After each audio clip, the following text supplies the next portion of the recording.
Roberto Panizza dell'azienda Il Genovese, un socio della Confartigianato Liguria, produttore di pesto. Lei ha partecipato a questa manifestazione di Vinitaly in Veneto insieme alla Confartigianato Alimentaristi del Veneto perché ormai siete un bel gruppo, diciamo la verità. Il condimento va con la pasta e quindi non potevate non essere presenti a queste iniziative.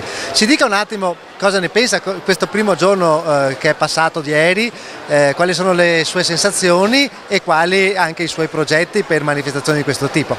Certo, diciamo che ieri è andata bene, intanto abbiamo appunto avuto modo anche noi di conoscerci, è sempre una cosa importante con i colleghi del Veneto.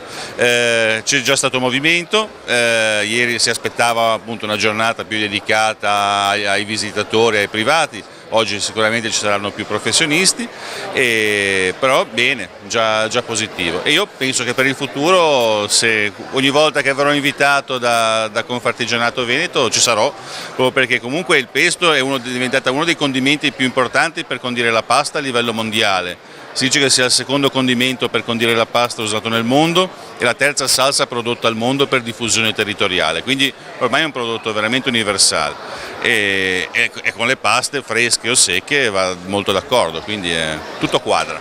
E senta, una curiosità allora sul pesto, visto che Sì. La differenza tra il suo artigianale e i pesti industriali? Il nostro obiettivo principale è quello di fare qualità.